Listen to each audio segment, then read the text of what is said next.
ओम विशुद्ध ज्ञान देहाय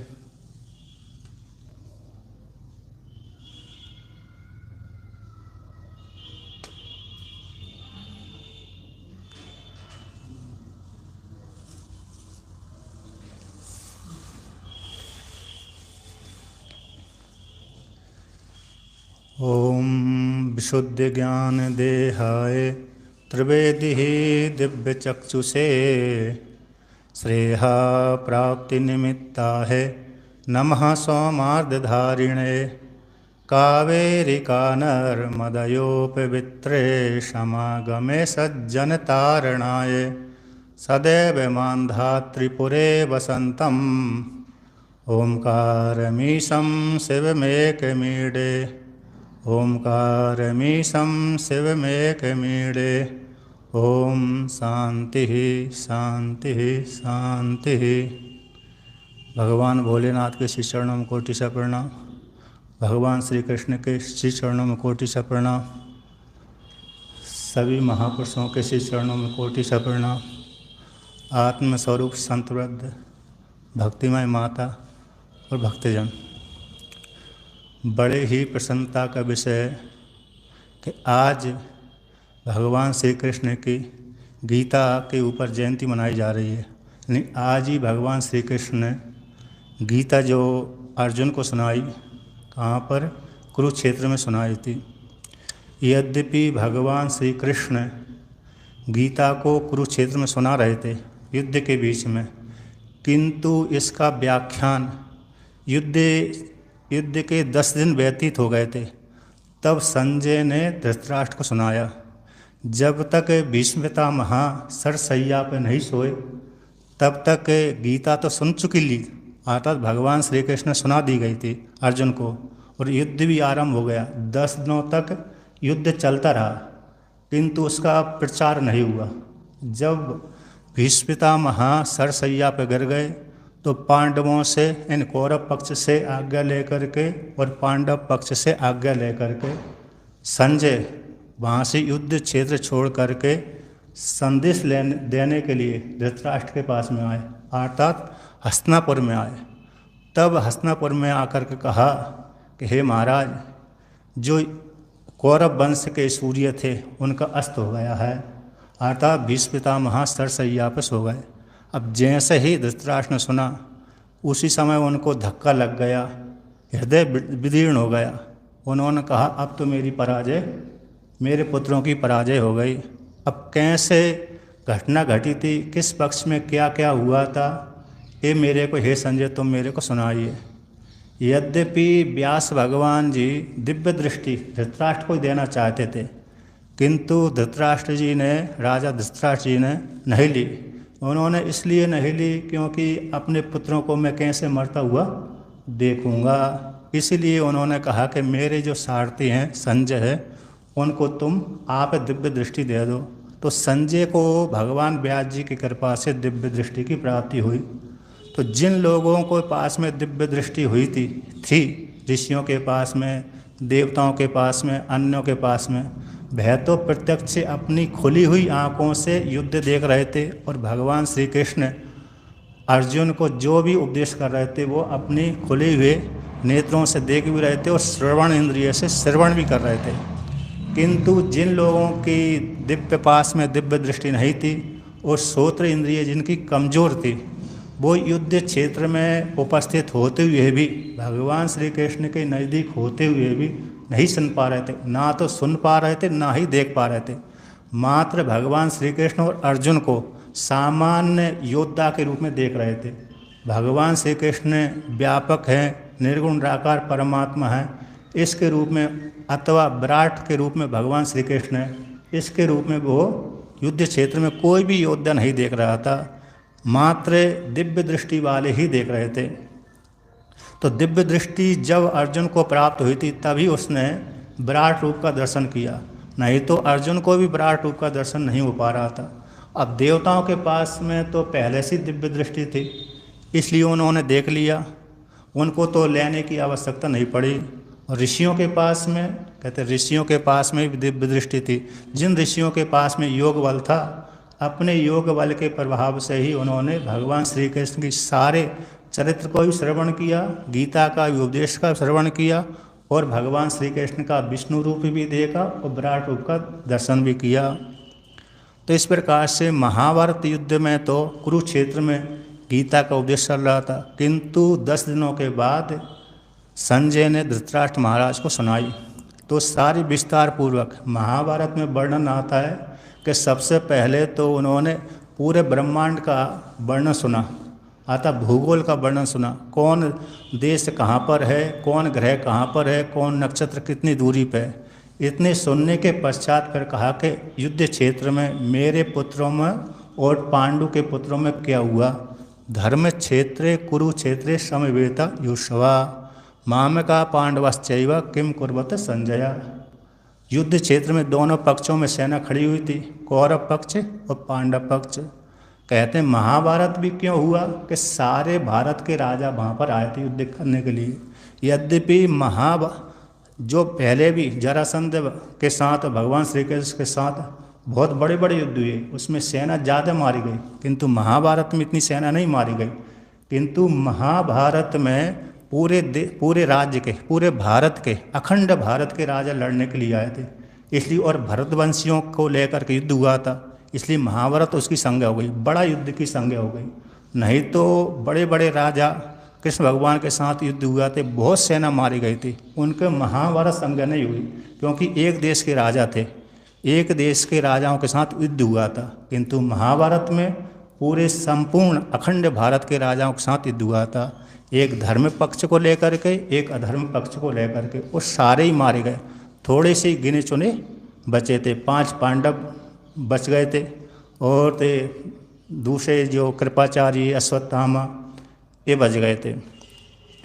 इस पश्चात तो वहाँ पर जो युद्ध हो रहा था, इसके पश्चात कहते हैं भगवान श्री कृष्ण ने अर्जुन को 700 श्लोकों के द्वारा गीता को उपदेश किया। अब गीता को 3 भागों में बांटा है। कहते हैं छांदोग्योपनिषद में एक श्रुति आती है तत्त्वमसि। इस तत्त्वमसि को लेकर के तत्पदवाच्य, त्वमपदवाच्य और दोनों का ऐक्य 80 के द्वारा ऐक्य कर दिया। तो गीता का 6 अध्याय तत्पद को बोध कराता है, गीता का दूसरा जो 6 अध्याय है त्वम पद का बोध कराता है, और दोनों जो 6 अध्याय हैं 1 से लेकर 6 पद 6 अध्याय है, वो गीता के त्वम पद का शोधन है, त्वम पद का शोधन करते हैं।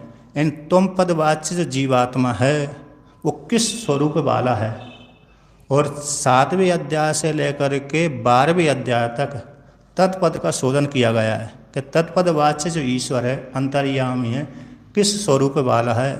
अब जीवात्मा और परमात्मा का ऐक्य किस प्रकार से हो, तो 13वें अध्याय से लेकर के 18वें अध्याय तक ऐक्य का बोध कराया गया है। तो तत्त्वमसि महावाक्य आ जाता है। जैसे आपने पंचदशी सुनी होगी, उसमें भी यही वर्णन किया गया, उसमें भी तत्पद त्वम पदवाच्य और ऐक्य का अनुवाद किया गया, ऐक्य किया गया है। और ब्रह्म सूत्र में भी वर्णन किया गया है, एतेन व्याख्याता। तो इस सूत्र के अनुसार भी यहाँ पर वर्णन किया गया कि सांख्य दर्शन, योग दर्शन। तो सांख्य दर्शन तो तत्पद का शोधन, त्वम पद का शोधन करता है। जो सांख्य दर्शन है कहते हैं त्वम पद का शोधन करता है। वहाँ पर उनका एक सूत्र है, असंगो ही अयम पुरुषा। इस सूत्र के द्वारा जीवात्मा को असंग का बोध करा दिया, उपदेश कर दिया गया। ये सांख्य दर्शन का सूत्र है। ये बृहदारण्य उपनिषद की श्रुति भी है। बृहदारण्य उपनिषद में श्रुति आती है असंगो ही अयम पुरुषा, इसी को सूत्र बनाया है सांख्य दर्शन में। तो वहाँ पर त्वम पद का शोधन कर दिया सांख्य दर्शन में, और तत्पद का शोधन कहते हैं योग दर्शन में तत्पद का शोधन किया गया है। पुरुषन कहते हैं वहाँ पर ये ईश्वर है, आशय अपरामिष्टा, अर्थात क्लेश कर्म विपाक आशय अपरामिष्टा, कालेन अनवच्छेदा, कालेन अनवच्छेदात।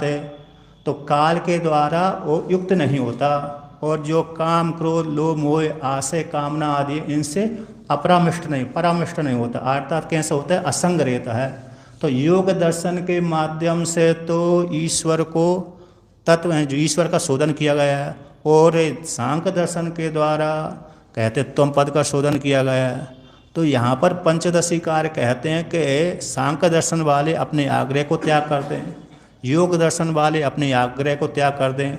वो कहते हैं कि जीव मानना बंद करते हैं सांख्य दर्शन वाले, और प्रकृति को कर्ता मानना बंद कर दें।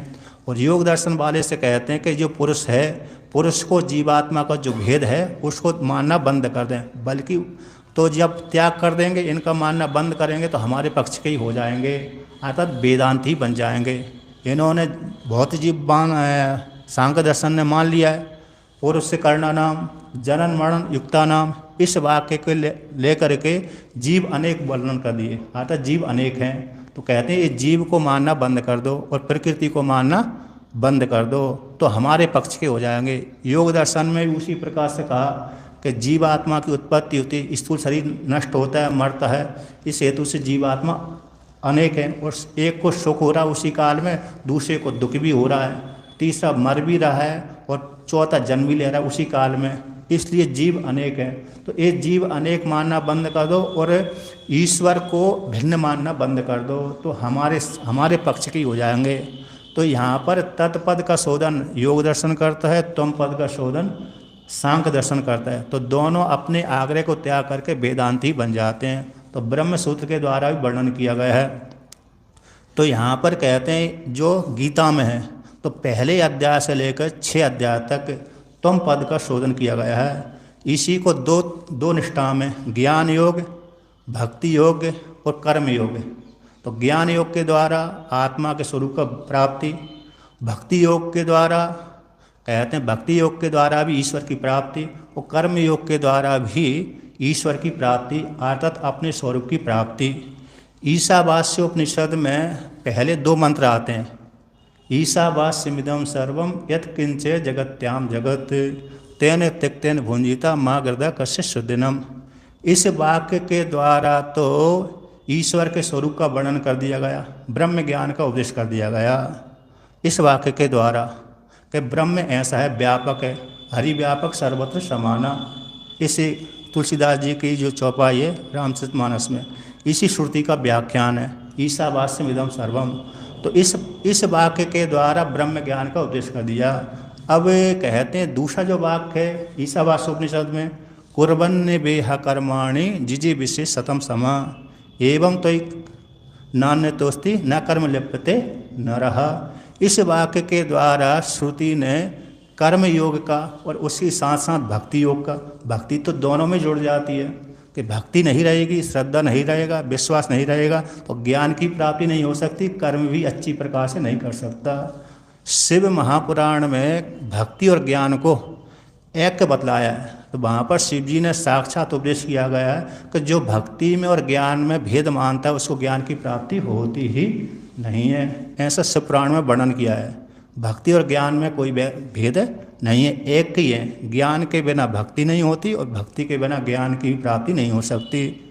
तो जो ईशावास्योपनिषद का जो दूसरा मंत्र है कुर्वन्ने बेह कर्माणि, इसी को यहाँ पर एक गीता में कहते हैं लोकस्मिन् द्विधा निष्ठा पुरा प्रोक्ता मया नघा ज्ञान योगेन सांख्यानाम कर्म योगेन योगिनाम।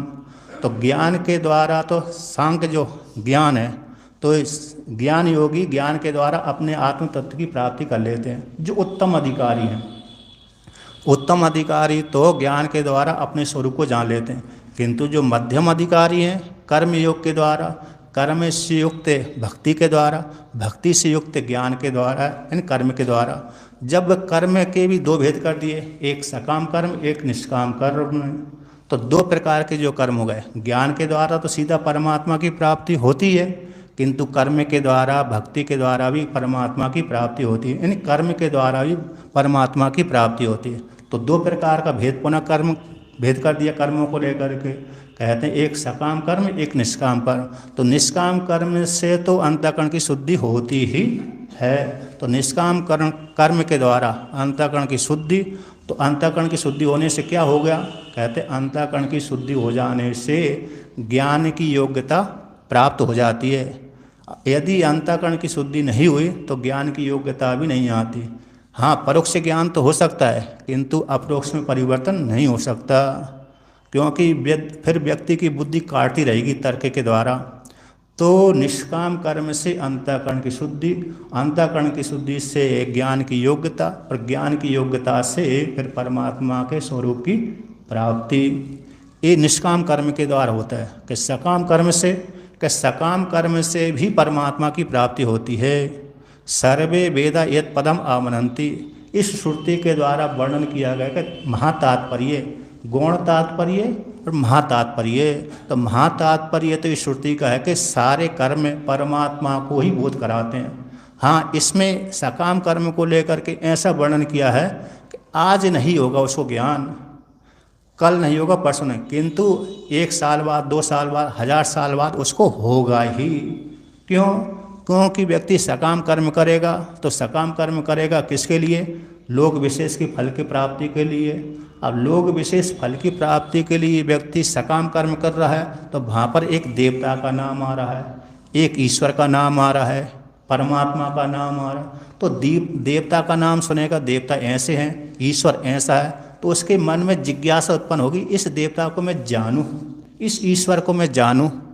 तो वहीं सकाम से फिर उस परमात्मा को अर्थात देवता के स्वरूप को जानने की इच्छा होने लगती है। उसी वहीं पर ही सकाम कर्म करते करते उस व्यक्ति को, साधक को, कर्मी को, सकामी कर्मी को इस ईश्वर के स्वरूप को जानने की इच्छा होने लगती है। जब इच्छा थोड़ी थोड़ी, पहले संस्कार बढ़ेगा, थोड़ा संस्कार शुरू में संस्कार बढ़ा, फिर बाद में अभ्यास के द्वारा और ज़्यादा, फिर अभ्यास के द्वारा और जागे, तो इसके पश्चात सकाम कर्म करने वाला भी निष्काम में परिवर्तन हो जाता है। निष्काम के द्वारा फिर उसी तत्व की प्राप्ति हो जाती है।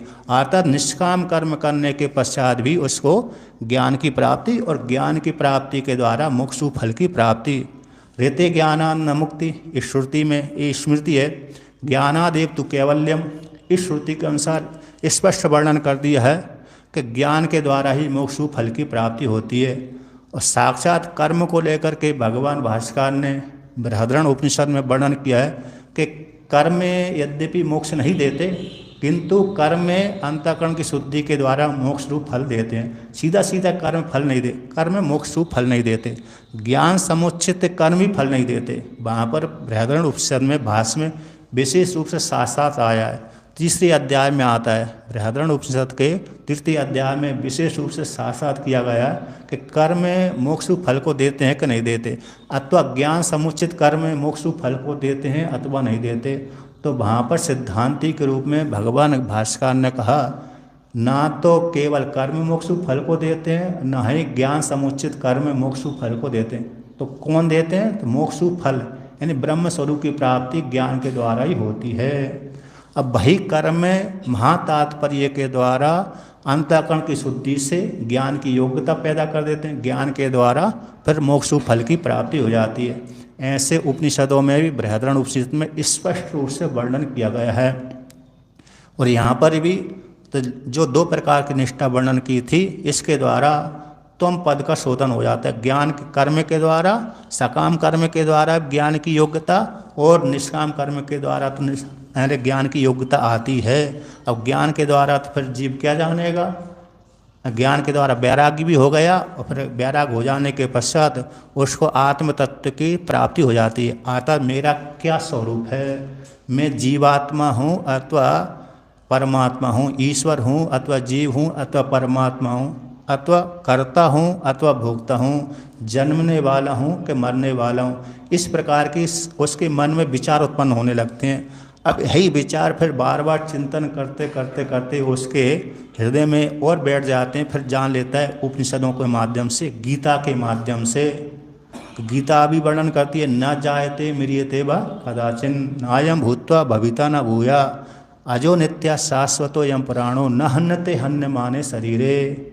इस वाक्य के माध्यम से, यद्यपि ये वाक्य कठोपनिषद का है, कठोपनिषद श्रुति का ही अनुवाद है, थोड़ा सा ही अंतर, 1-2 शब्दों का अंतर किया है भगवान ने, लेकिन पूरा पूरा श्रुति है। न जायते के आत्मा जो हमारी हृदय के भीतर है, हमारे 3 शरीर है, स्थूल शरीर, सूक्ष्म शरीर, कारण शरीर, इन तीनों से पृथक हमारी स्वरूप आत्मा है। ऐसी जो आत्मा न जायते न मृत्यते, ना तो उत्पन्न होती है और ना ही मरती है। एक यास्क मुनि का एक सूत्र है, जायते मृत्यते नहीं, अस्ति जायते अस्ति जायते अस्ति वर्धते विपणमते अपक्षीते विनश्यते। ये यास्क मुनि का सूत्र है, निघंटू में लिखा होगा। पहले तो पुत्र पैदा होता है, फिर है बोल देते हैं। पैदा होने के पश्चात मरता नहीं है तो इसलिए बोल देते हैं है। फिर जायते अस्ति वर्धते, फिर वृद्धि को प्राप्त होता है। फिर विपणमते, पूरा जवान हो जाता है। फिर अपक्षीयते, झुर्रियाँ पड़ जाते हैं। एक दिन तो फिर 80 वर्ष की अवस्था में आता, 90 वर्ष की अवस्था में आता, 100 वर्ष की अवस्था में मर ही जाता है। क्योंकि सामान्य श्रुति के अनुसार तो आयु जीव की 100 वर्ष है। कुर्बन्ने बेह कर्माणि जिजीविषे शतम समा। इस श्रुति के अनुसार जीव की आयु मात्र 100 वर्ष की निर्धारण की गई है। दूसरी श्रुति भी आती है 105 वर्ष की, 116 वर्ष को लेकर, लेकिन विशेष रूप से 100 वर्ष की आयु है जीव की। हिरण्यगर्भ की आयु मात्र 100 वर्ष की है। हाँ, सामान्य स्त्री पुरुषों की आयु आगे पीछे हो जाती है, लेकिन हिरण्यगर्भ की आयु में कोई आगे पीछे नहीं होता। मात्र 100 वर्ष ही वो जीता है हिरण्यगर्भ। तो इसी श्रुति को लेकर के हिरण्यगर्भ की आयु निर्धारण की गई। कुर्बन्ने बेह कर्माणि, तो इसके माध्यम से कहते हैं। तो यहाँ पर तो जो व्यक्ति कर्म करता है, कर्म के द्वारा इन मोक्ष फल की प्राप्ति होती है। तो न जायते, मतलब इस श्रुति के अनुसार कि जो 6 विकार दिखलाए गए हैं शरीर को लेकर के, जायते अस्ति वर्धते, इस शरीर को लेकर के है, तो श्रुति निषेध कर देती है। 6 भाव विकार, तो शरीर को लेकर के 6 भाव के विकार की प्राप्ति होती है कि जन्म लेता है, मरता है और वृद्धि को प्राप्त होता है। कहते न जायते न मृत्यते। ये 2 वाक्य को लेकर के शरीर संबंधी जो आत्मा में आरोप कर रही थी श्रुति, मतलब सूत्र आरोप कर रहे थे, ये आत्मा में नहीं है, बल्कि इस शरीर के धर्म है, स्थूल शरीर के धर्म हैं। सूक्ष्म शरीर के धर्मी भी नहीं है। यद्यपि सूक्ष्म शरीर भी नष्ट हो जाता है महाप्रलय में, जिसको ज्ञान नहीं हुआ, किंतु ये सारे जो धर्म थे स्थूल शरीर के हैं। जायते अस्ति वर्धते विपणमते इत्यादि जो 6 धर्म हैं स्थूल शरीर के हैं। तो श्रुति निषेध कर देती है 2 वाक्य के द्वारा, न जायते मृत्यते व कदाचिन। इस वाक्य के द्वारा ही श्रुति, यानी गीता, चाहे गीता कहो चाहे श्रुति कहो, क्योंकि कठोपनिषद का यही वाक्य है और गीता का भी यही वाक्य है। तो न जीवात्मा की उत्पत्ति होती है, न ही मरती है। तो उत्पत्ति कौन होता है? कहीं स्थूल शरीर की उत्पत्ति होती, इसी स्थूल शरीर का ही नाश होता है कहते हैं। और इसी के माध्यम से 5 कोशों का भी निषेध कर देते हैं कि आत्मा 5 कोश वाली भी नहीं है। अन्नमय कोश, प्राणमय कोश, मनोमय कोश, विज्ञानमय कोश, आनंदमय कोश, इन 5 कोशों से आत्मा रहित है। इसी वाक्य को लेकर के हो जाता है कि कोशातीत कहलाती है। 5 कोशों से आत्मा कैसी है? परे है। तो इस प्रकार से तो फिर जीवात्मा कैसे है? ना तो जीवात्मा उत्पन्न होता है, ना ही मरता है। और जीवात्मा तो कैसे? अजो नित्य, अज बोल दिया। न जायती अज, जिसका जन्म नहीं होता उसी को अज बोलते हैं। तो और जिसकी मृत्यु नहीं होती उसको अमृत भी बोलते हैं, अजर अमर बोलते हैं। यद्यपि देवताओं की संज्ञा है अजर अमर, किंतु वो सापेक्ष को लेकर के, अपेक्षाकृत को लेकर के कुछ काल के लिए, जैसे चींटियों की अपेक्षा हम अजर अमर हैं, क्योंकि चींटियों की आयु 1 वर्ष की है लगभग, और हमारी आयु 70, 80, 90, 100 वर्ष की है। तो चींटी की अपेक्षा हम अजर अमर हैं, किंतु हम अजर अमर, हमारा शरीर स्थूल शरीर अजर अमर नहीं है। हाँ, हमारा स्वरूप तो अजर अमर है, किंतु हमारा स्थूल शरीर अजर अमर नहीं है। उसी प्रकार से देवताओं का शरीर भी अजर अमर नहीं है। देवताओं का स्वरूप तो अजर अमर है, देवताओं के हृदय के भीतर निवास करने वाला जो परमात्मा है वह तो अजर अमर है, किंतु देवताओं का शरीर भी अजर अमर नहीं है। कुछ काल तक वो भोग भोगते हैं, जैसे यहाँ पर मर करके व्यक्ति स्वर्गलोक में जाता है पुण्य कर्म के बल से, तो कुछ काल तक भोग भोगता है, जब तक उसके पुण्य वहाँ पर हैं, पुण्य बचे रहते हैं। इसके पश्चात वो उसका शरीर गल जाता है। उसी प्रकार से देवता का भी शरीर नष्ट भ्रष्ट हो जाता है, गल जाता है। यदि ज्ञानी देवता है तो मुक्त हो जाता है, प्राय करके देवता तो ज्ञानी होते हैं, लेकिन तो यहाँ पर वर्णन किया गया कि देवता भी अजर अमर नहीं होते, उनका स्वरूप अजर अमर होता है। उसी प्रकार से हमारा स्वरूप अजर अमर होता है, हमारा स्थूल शरीर अजर अमर नहीं है। तो आत्मा कैसी है?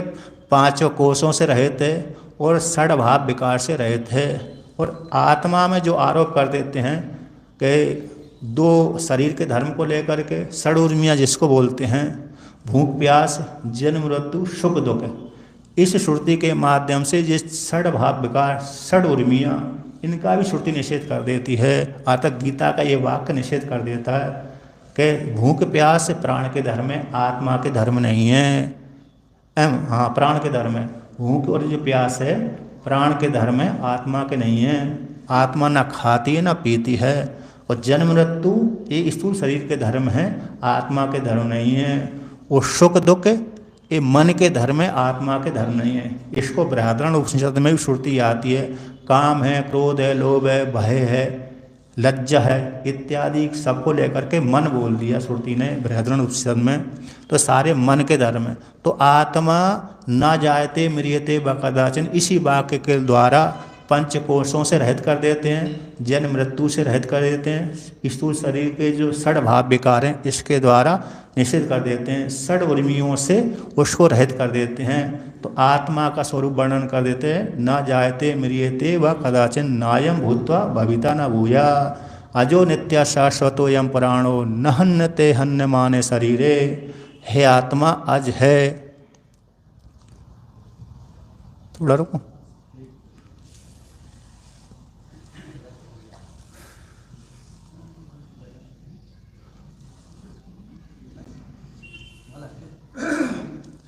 तो आत्मा कैसी अजर और अमर है, अमृत है। इस प्रकार से आत्मा के स्वरूप को शोधन किया है, आत्मा का स्वरूप का शुद्ध स्वरूप का वर्णन किया गया है इस गीता के वाक्य के द्वारा। और आत्मा कहते हैं इस वाक्य के द्वारा, जो ऐसा मानता कि आत्मा पहले कहते एक बार हो गई है, इसी वाक्य के द्वारा ये अर्थ निकलता है एक बार जो आत्मा हो गई दोबारा के नहीं होती। यानी एक बार आत्मा अस्थि रूप से प्राप्त हो गई, दोबारा फिर कहते मर करके होए, ऐसी बात नहीं है। एक बार है, सत्ता रूप से है तो हमेशा ही बनी रहती है। तो इस प्रकार से आत्मा का वर्णन किया गया है। और कहते हैं आत्मा के विषय में चिंतन करने के लिए त्वम पद का जो शोधन है इस 6 अध्याय के द्वारा विशेष रूप से आत्मा का वर्णन किया गया। भक्ति के माध्यम से आत्मा का चिंतन करें, ज्ञान के द्वारा आत्मा को जानें, कर्म के द्वारा आत्मा को जानें, यानी अंतःकरण की शुद्धि के माध्यम से वहीं पर वर्णन किया है।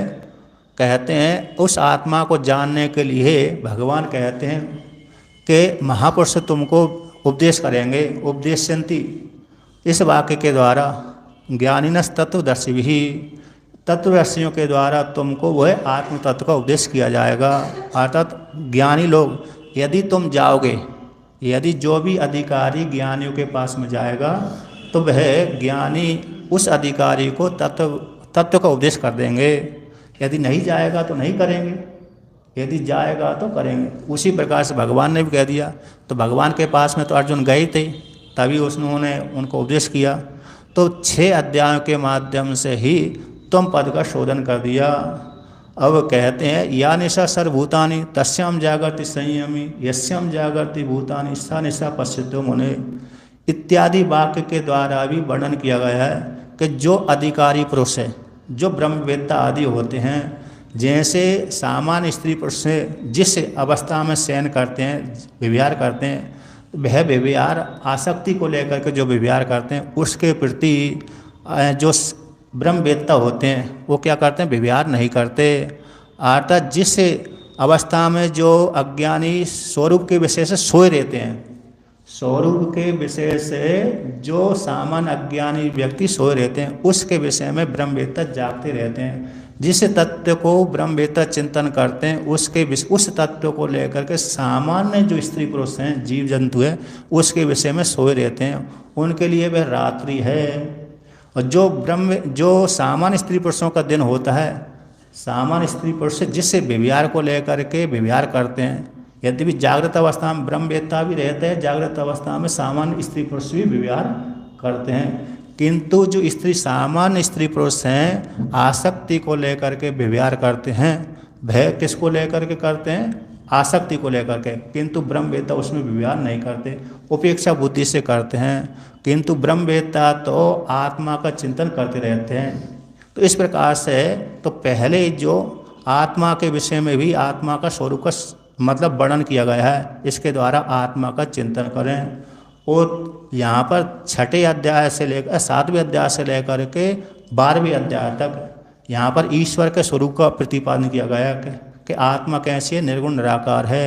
उस आत्मा की प्राप्ति के लिए तत्चिंतनम तत्कथनम इत्यादि वाक्य आता है। गोपिकाओं को भी लेकर के तद मनस्का तदालापा तद विचेष्टा तदात्मिका, इस वाक्य के द्वारा ईश्वर के चिंतन का उपदेश किया गया है। भक्ति के माध्यम से तत्चिंतना मन मना मद भक्ति इत्यादि वाक्यों के द्वारा ईश्वर के चिंतन का उपदेश किया गया। और ईश्वर कहते हैं सभी जगह गया हुआ। इसके पश्चात 7वें अध्याय को लेकर के कहते हैं 12वें अध्याय तक ईश्वर का वर्णन कर दिया, शोधन कर दिया। अब 13वें अध्याय को लेकर के 18वें अध्याय तक दोनों का एक कर दिया। तो गीता में तत्वमसि महावाक्य का प्रतिपादन किया गया। तो इस प्रकार से तो ये भगवान श्री कृष्ण ने एक गीता अर्जुन को हम लोगों के निमित्त सुनाई है, अधिकारियों को लेकर के, सभी के लिए, सभी के कल्याण करने के लिए गीता के सारे उपनिषदों को सार निकाल करके, सारी स्मृतियों का सार निकाल करके हम लोगों के सामने प्रस्तुत की गई है। तो इस प्रकार से मैं अपनी वाणी को भगवान श्री कृष्ण के श्री चरणों में अर्पण करता हूँ। ओम शांति शांति शांति। बोलो वृंदावन बिहारी लाल की जय, गीता माता की जय। जय जय श्री राम कृष्ण। हमारे परमानंदी विद्यासागर जी महाराज कर्म योग, भक्ति योग, ज्ञान योग विशेष प्रकार चला, बार बार उनसे नमन। हमारे आज इस विद्युत संगोष्ठी का अध्यक्ष हैं परमानंदी उमा शक्ति पीठाधीश्वर स्वामी रामदेवानंद सरस्वती महाराज, बार बार उनको बंदन नमन।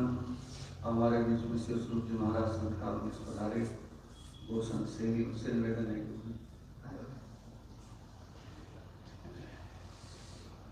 20 मिनट तक अपने भाव व्यक्त करें श्रीमद् का संबंध में, उनसे विशेष निवेदन।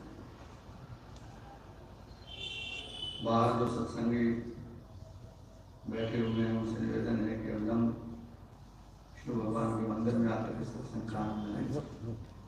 बड़े बड़े मनीषी विद्वान महापुरुष आए, महाराज की कृपा का अनुभव करें। महाराज के द्वारा चलाई हुई परंपरा बड़े उत्साहपूर्वक हमारे आश्रम के महाराज बता रहे हैं। महाराज ने कृष्ण जी की जयंती और अन्य आचार्यों की जयंती सारे उत्सव जैसे चलते थे। हाँ जी, नासी आगे है ईश्वर महाराज इधर आ जाओ नाथ जी। गुरुर्ब्रह्मा गुरुर्विष्णु गुरुर्देवो महेश्वर, गुरु साक्षात् परम ब्रह्म तस्मै श्री गुरुवे नमः।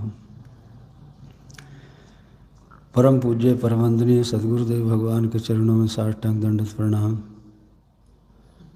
परम पूज्य परमवंदनीय मुझे डॉक्टर स्वामी जी, स्वामी स्वात्मानंद जी, आज के अध्यक्ष हमारे स्वामी जी महाराज विराजमान हैं।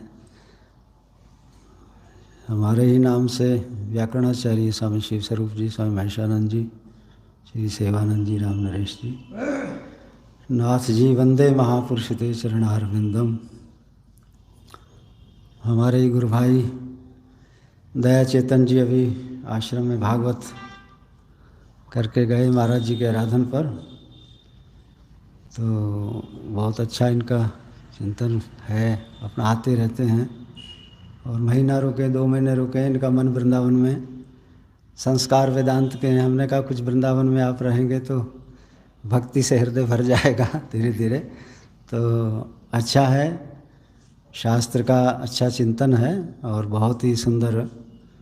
देखो सब उपनिषदों का और विधिवत गुरु परंपरा से पढ़े हैं, और हम तो कुछ जानते नहीं हैं। सेवानंद जी बिठा देते हैं कि आप कुछ बोलिए, हम तो साधक ही हैं, गौ सेवा करने वाले। तो गीता जयंती पर महापुरुष बताएंगे। अनेक रास्ते गीता में खोल दिए गए हैं, जो आपको अच्छा लगे। रुचिनाम वैचित्रा धृजकुटिल नाना पथ जुषाम। एक बार महाराज से पूछा गया कि महाराज जी, जब अर्जुन ने कह दिया कार्पण्य दोषोपहत स्वभाव पृच्छामि तम धर्म सम्मूढ़ चेता यच्छ्रेयस्या निश्चितम ब्रूहि तन्मे शिष्यस्त्यम शादिमाम ताम प्रपन्नम।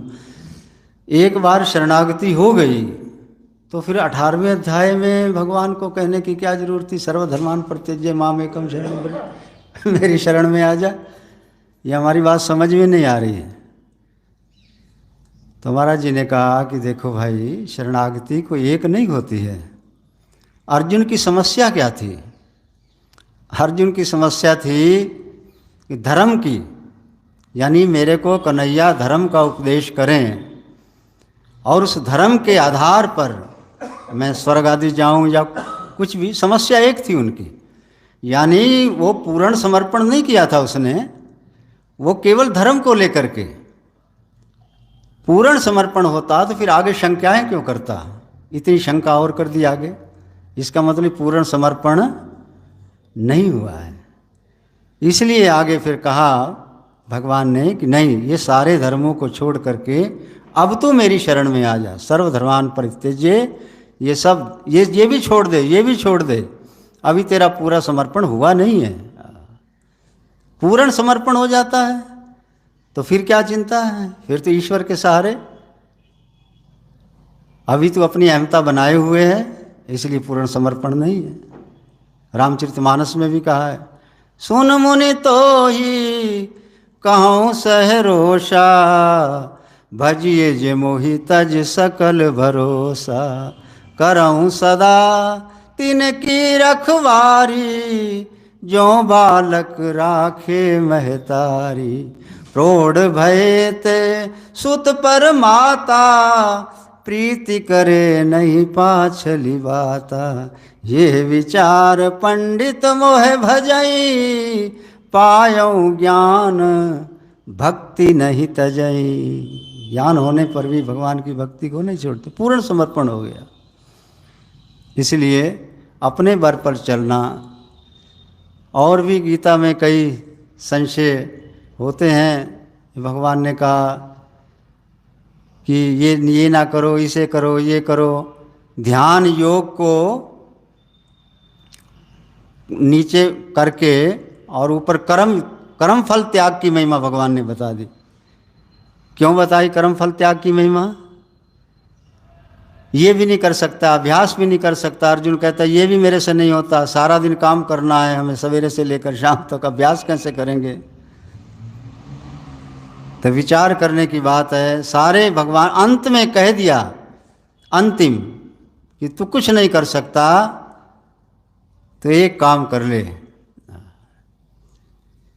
ये मेरा घर है ये छोड़ दे, तू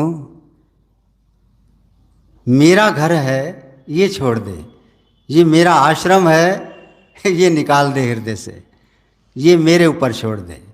ये अंतिम भगवान का कर्म फल तक। क्योंकि दुख कौन देता है? कर्म का फल नहीं मिला तो दुख होता है।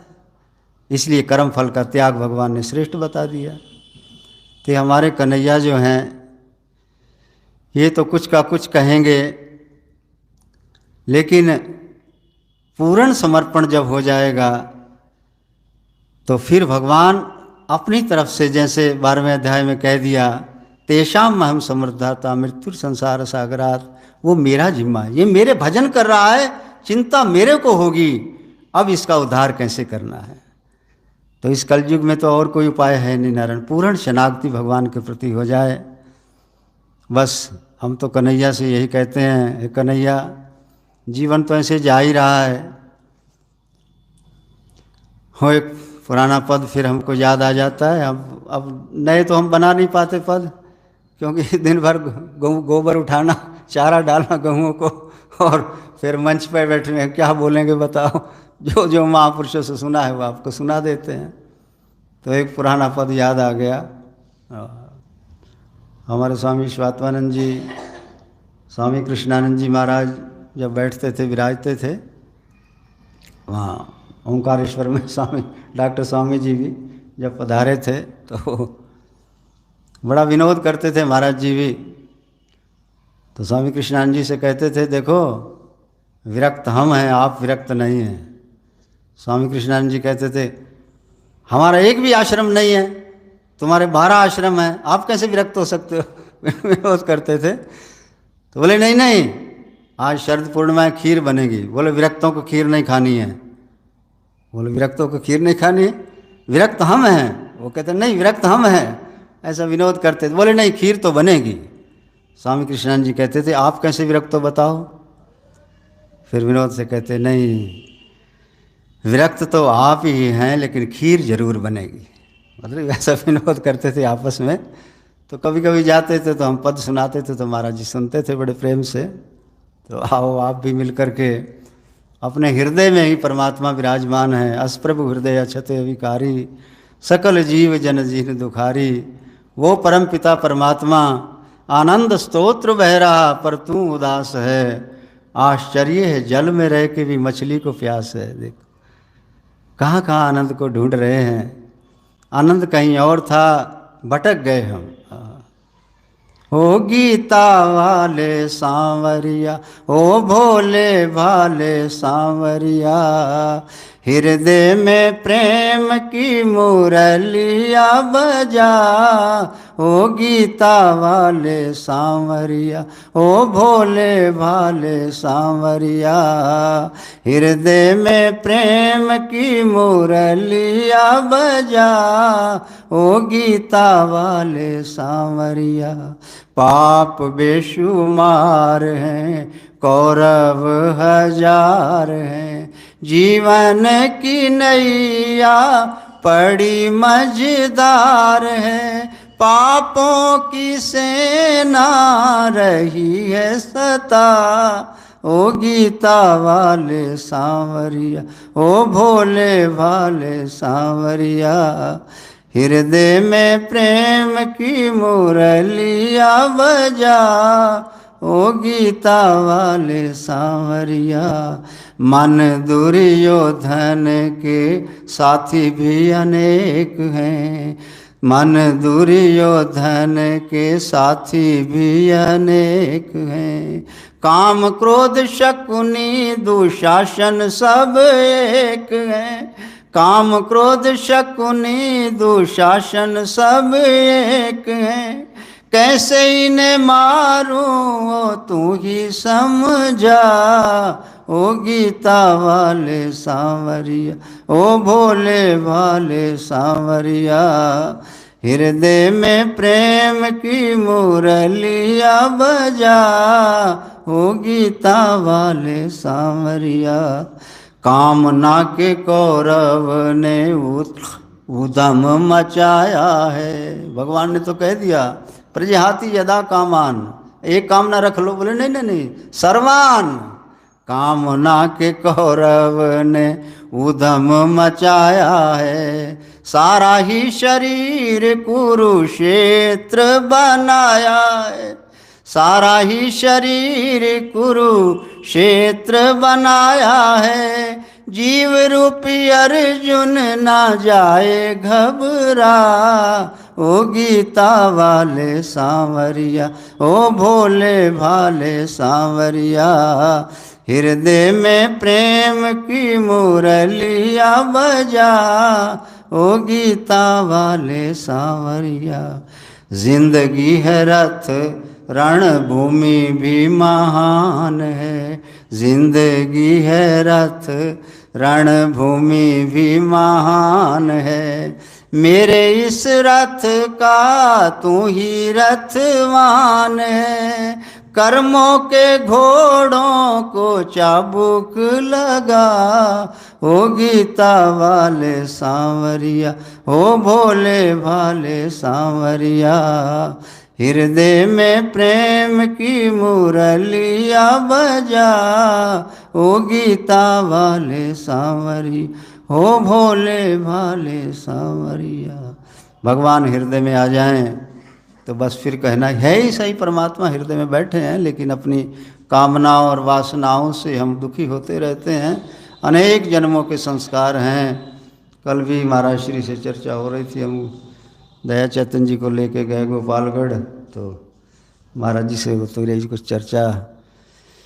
स्वामी जी ने तो यही कहा कि बस अब कोई प्रवचन वचन का भी समय नहीं है, चुपचाप बैठ के भजन करना चाहिए। तो हमने कहा भजन भी तो नहीं होता, अब करें क्या, भजन भी नहीं होता है, लेकिन गौ सेवा में लगे रहते हैं।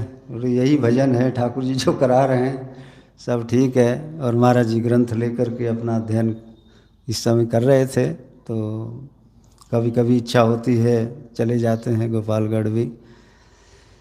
तो हमारे श्री दया चेतन जी महाराज बहुत अच्छा इनका तो प्रस्थानात्रयी पढ़ाते हैं। स्वामी जी ने पूछा कैसे पढ़ाते हो, किससे, बोले ऑनलाइन पढ़ाते हैं। तो अच्छी बात है, कैसे भी हो तो शास्त्र का ज्ञान बहुत ज़रूरी है। देखो गीता को हम मानते हैं, या शास्त्र विधि मत्सर्जय वर्तते कामकारता न स सिद्धि न वापनोति न सुखम न परम गतिम। कभी उसको सुख नहीं मिल सकता है। शास्त्र विधि को त्याग करके मनमाना आचरण हम करते हैं तो हम दुखी होते रहते हैं। है तो सब भगवत स्वरूप ही, लेकिन फिर भी अपनी कंपनी, महाराज जी कहते थे अपनी कंपनी अच्छी रखो, संस्कार पड़ जाता है। आपके कान में कौन आहुति डाल रहा है, क्या आहुति डाल रहा है, संस्कार फिर वो बन जाएंगे, फिर उसी का चिंतन होगा। फिर क्योंकि आप ध्यान किसका करते हैं, जो आपका प्यारा है उसी का ध्यान होता है, जो आपको प्रिय वस्तु लगती है उसी का ध्यान होता है। भगवान प्रिय लगने लगे तो उसी का चिंतन होगा, उसी का ध्यान होगा। तो महाराज श्री ने जो गीता पर बोला है प्रवचन पर, कितने अनेक भाग, 12वां अध्याय क्या, 10वां 9वां, और जो अलग अलग हैं, 1 भाग 2 भाग 3 भाग, अनंत खजाना महाराज जी के पास है। कितना खजाना था उनके पास। ये कहाँ से बोलते थे, मूल से जुड़ गए थे ना, परमात्मा से जुड़े थे तभी तो ना, परमात्मा स्वरूप ही थे। तो महाराज जी कहीं भी जाते थे तो अपने परिवार को जरूर साथ लेके जाते थे। अगर ये परिवार हम भी रखें, कौन सा परिवार था महाराज जी का, धैर्य यस्य पिता क्षमाश्च जननी शांतिश्चिर गेहनी सत्यम सुनुर्यम दया च भगनी भ्राता मना संयमा शय्या भूमितलं दिशोऽपि वसनं ज्ञानामृतं भोजनम एते यस्य कुटुम्बवद सखे कस्माद् भयं योगिना। ऐसा जिसका परिवार है उसको कौन सा दुख होगा। महाराज जी का क्या था, शय्या भूमि तशम, नीचे लेटे हैं तो लेटे हैं, लष्टम पष्टम हमारे रमणित वाले सुनाते हैं। कैसी मस्ती, कैसी, आज संतों के पास कोई कमी है क्या, सबके पास खूब भगवान ने इतना कुछ दे दिया, संभाल भी नहीं पा रहे हैं। लेकिन महाराज जी वाली मस्ती हमारे अंदर नहीं आई है। वो जो ठाका मार के हंसना, वो खिलखिला करके, वो क्या आनंद की अनुभूति होती थी, क्या था उनके पास है। हम बाहरी चीज़ों में अटक गए हैं। तो आज गीता जयंती के पावन पर्व पर कोई एक ऐसा संकल्प लेकर के जाएं कि इतना हम भजन करेंगे, इतना हम साधन में लगेंगे, निंदा नहीं करेंगे, स्तुति नहीं करेंगे। अरे हमारे महाराज जी ओंकारेश्वर वाले लाख लाख कहते माला फेरी, हमने होड़ लगती थी भजन की, तब जा कर के वो स्थिति प्राप्त हुई है। आज तो पहले ही माला को एक तरफ, हमारे दया चेतन कहते थे आजकल के वेदांतियों को मृत्यु का भय ज़्यादा लगता है। तो एक ने तो अस्पताल में ही जाकर के बेड जमा करा लिया था पहले ही, पता नहीं कब बीमार थे। तो वेदांती कह रहे कि पता नहीं कब शरीर में रोग आ जाए, और पहले से ही अस्पताल में बेड बुक करा लिया उन्होंने। और दवाइयों का झोला रखते थे साथ में कि कब जरूरत पड़ जाए। तो हमारे विनोद में कह रहे थे दया चेतन महाराज, आजकल के वेदांती को मौत का भय बहुत ज़्यादा लगता है, ज़्यादा लगता है समझ। तो नहीं, वो वैसे कह रहे थे, लेकिन अच्छे हैं। बहुत छोटी उम्र में इतना कुछ अध्ययन कर लेना, ये पिछले संस्कार होते हैं। तो आज गीता के पावन पर्व पर हमारे पूज्य श्री बाबा रामदेव जी महाराज और हमारे व्याकरणाचार्य शिव स्वरूप जी महाराज, ये भी वृंदावन की एक महान विभूतियाँ हैं, और इन्हीं के सुनने के लिए आते हैं। हम क्या है, हम तो बस छोटी क्लास के बस थोड़ा सा वो आपको सुना देते हैं महापुरुषों का अनुभव, इतना ही कहकर वाणी को विराम देते हैं और अपनी वाक पुष्पांजलि भगवान श्री कृष्ण में और ठाकुर जी के चरणों में हम अर्पित करते हैं। बोली सच्चिदानंद भगवान की। बोलो सद्गुरुदेव भगवान की जय। जय जय श्री राधे। हमारे ईश्वर स्वरूप जी महाराज संत काल में पधारे, गीता जी के संबंध में बहुत सुंदर अपने भाव व्यक्त करते हुए पद के माध्यम से भी गीता का वर्णन किया। हमारे बीच में ईश्वर स्वरूप जी महाराज